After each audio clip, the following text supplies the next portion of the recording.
individual ills and social injustice. We continue.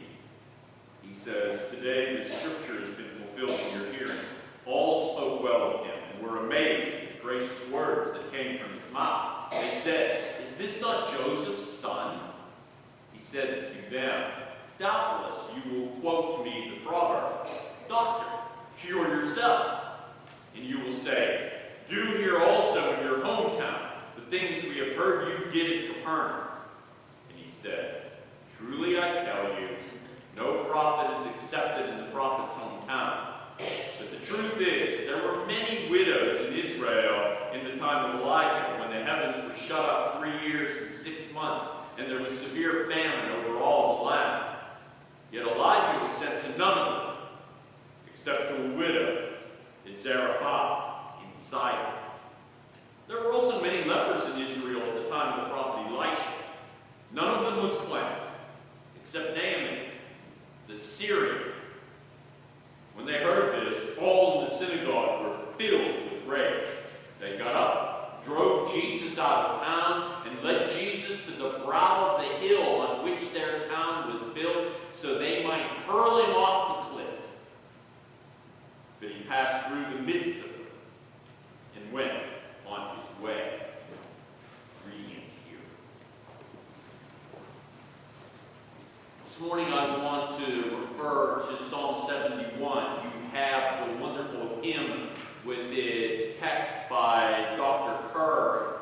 But I want to read just a few pieces of Psalm 71 for my emphasis. This is one of the few pieces of Scripture that's written from the perspective of growing older.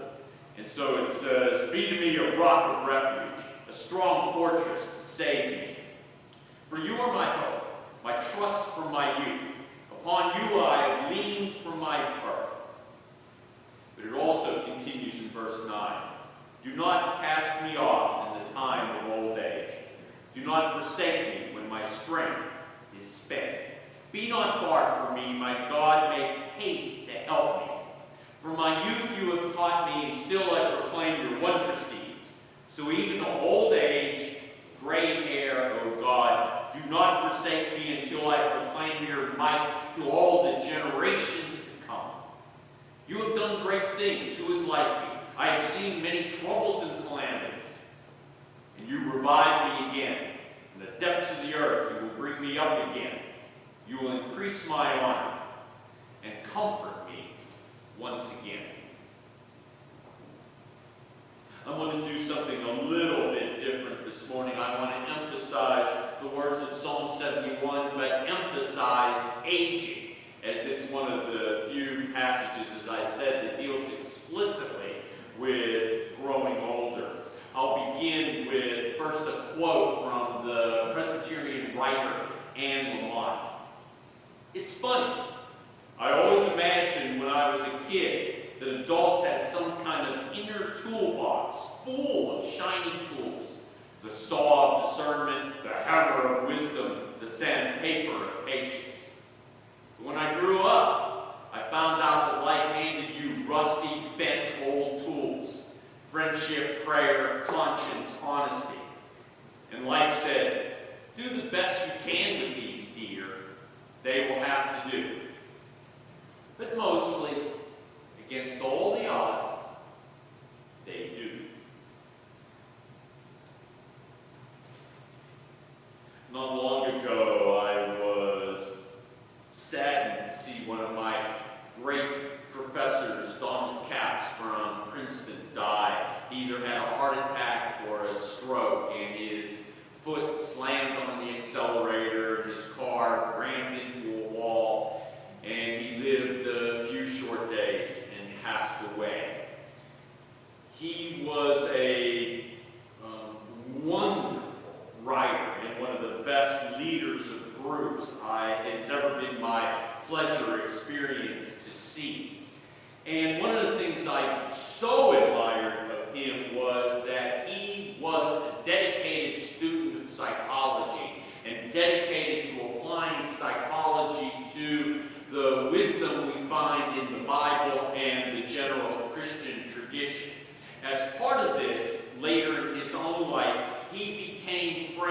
with the great psychologist of the 20th century in our country, Erik Erikson, and his wife, Joan, and continued a friendship with Joan after Dr. Erikson passed away. If you know words like identity crisis, if you know words like life cycle, if you're familiar that contemporary psychology just doesn't try to uncover childhood traumas and explain everything from that, but looks at the entirety of our lives as moving from one stage, one direction, one issue to another, that's indebted to Erik Erikson. As Erikson grew older, he and Joan discovered more and more that what we face as we grow older fits like a glove with a lot of biblical and Christian wisdom. A long time ago, I started using Psalms quite seriously as a way to organize my prayer life. I wasn't happy with my prayer life in that I was great at asking for things from God. Having been raised Catholic, I was pretty good at confessing my sins. But thanksgiving and praise in particular, and lament, were methods of prayer that seemed foreign and forced to me. So I read through all the Psalms over and over, and then as a spiritual exercise started rewriting them in my language or in light of a particular situation. I read the Bible differently. It changed my spiritual life. At this same time, roughly, I started reading the Bible differently because I led a weekly Bible study at a nursing home and was reminded quite forcefully that we approach the Bible more from the perspective of youth than we do our entire life cycle, including age. So when I saw this psalm as one of our readings, it jumped out at me. It's written by someone who has grown old. For a lot of us, aging is threatening, but it is in the order of things. I just got to see the wonderful play The Lion in Winter. A lot of you I'm sure saw the movie years ago with Hepburn and Peter O'Toole. And one of the themes of that play is facing age with grace and open eyes. My Irish forebears had this lovely wish. May you be old enough to comb gray hair. I love the psychological realism of the Psalms, and you heard it in the pieces I read of Psalm 71. We lack energy as we age. We change. We grow gray. We feel like the same person we always were, but we have to deal with some significant changes. Most significant, we start to realize that the sands in the hourglass have a limit. A lot of times we say as we're younger, I'll do that when the time is right. That's part of discernment. When is the time right? Some of us have bucket lists in our old age. We have bucket lists because we failed to act on them when we were younger. I've quoted this too many times. My lovely younger daughter said, "Dad, at your advanced age, you need to start checking things off your bucket list." And I have. I have gone to national parks purely because of that suggestion of hers. It's time to start checking things off the bucket list. The vacation I took left from New Orleans because I had never been to New Orleans. It was on the bucket list. As we age, we see what we call blessings fade sometimes into memory and distance.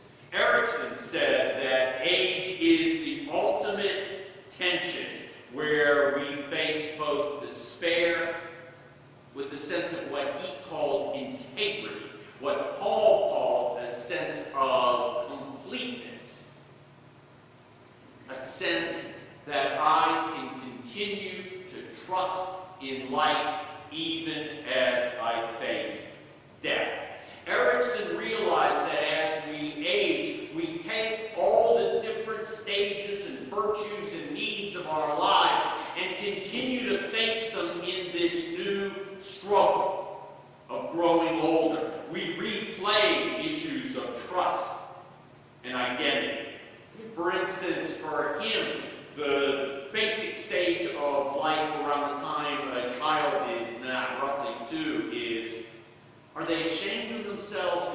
see themselves as good and capable or not? Can they trust in themselves?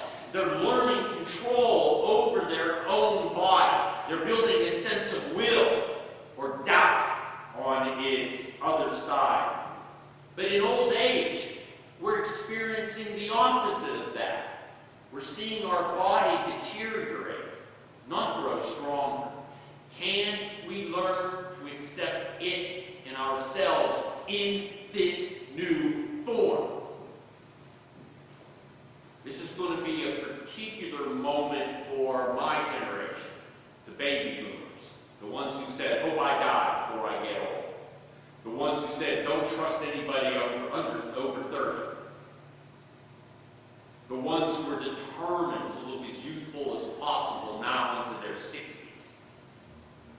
And pushing 70 this year, the oldest baby boomers. We are going to be the best-looking generation in the casket the world has ever seen. Even though we know death can't touch us. As the Ericksons, together as a couple, reflected on age, they realized that there were two vital lessons for old age at this stage of life. They termed them, using words that fit perfectly with Christian tradition in the Bible, empathy and resilience. So often in age, resilience is something that we see pass away. I don't have the strength to fight anymore. I don't bounce back the way I used to. That's physical. But they insist that as we bounce back from limitations and struggle, that is a sign of a life well lived. Further, as one grows older, following Paul's dictum, one can feel less certain of oneself, less boastful, in part because there's less to boast about, less consumed with the self and its accomplishments. Instead, they see empathy as one of its sterling virtues. Mrs. Erickson said, the more you know about yourself as you age, the more patience you have for what you see in others. She continued, you don't have to accept what people do, but you learn to understand what may have led them to it. This stance, she said, leads us to forgive, even though you still oppose the action. What aging can bring, they both realized, was that a child's sense of playfulness becomes good humor in old age, and indeed a sense of humor about life. Mrs. Erickson said, I can't imagine a wise old person who can't laugh. Even as our abilities wane, we have an underlying sense that we are known and loved and important. But instead of puffing us up, that fosters humility. Humility in old age is merely the realistic appreciation of one's own limits, one's own competency, and appreciating that others share those same limitations.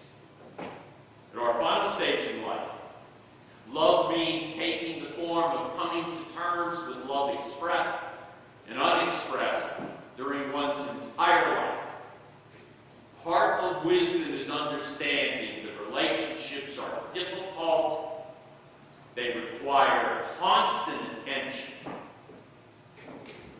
But you live into them. It's living into the vow, for better or worse, richer or poorer. Again, Mrs. Erickson, you've had to live intimacy out over many years with all the complications of a long-range relationship to really understand it. Passion, when you're young, transfers into tenderness when you grow old. You learn late in life that you can't hold tightly. You can't hang on. You learn that love is love in freedom. It's a love freely, in the sense of expecting or even wanting nothing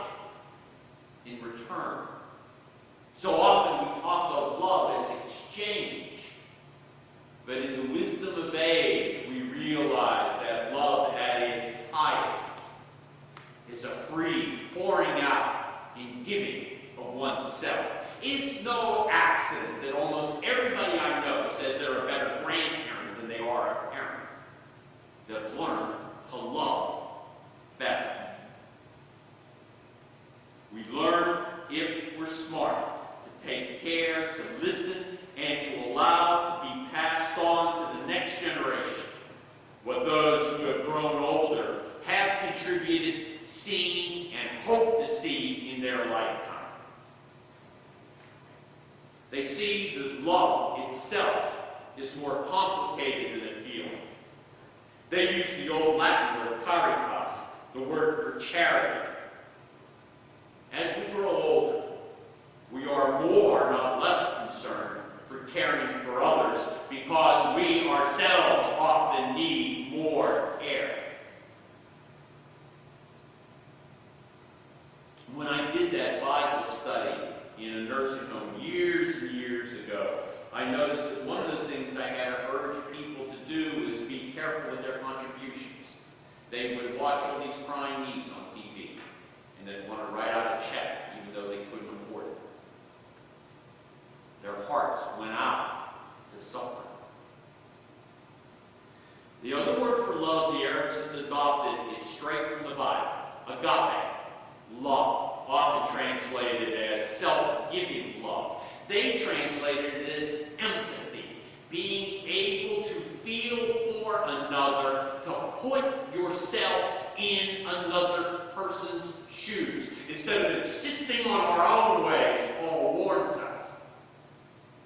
Can I understand? Can I see life from that person's perspective?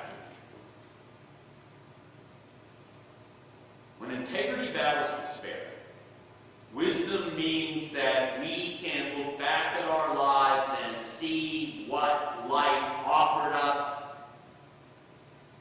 and what it led to this point. And it creates a sense of wholeness, completeness, integrity, strong enough to offset the downward pull of the things that limit us as we grow older. What is real wisdom? They said, life experience, well digested. When it comes to understanding life, we learn from the life we live if only we look back on it. The best biblical wisdom we can offer on this day is that no matter what we've been told or thought, God's love has always accompanied us in every stage of our lives. We never faced this life alone. We never faced aging alone. God of our life through all our circling years. Look at those words again. It asks for guidance and direction. But with Psalm 71, what it gives more than anything else is an idea that we walk hand in hand with God throughout our lives. Yes, including these last years of our lives. Knowing that with Bunyan of years ago, we marched together toward the celestial city, where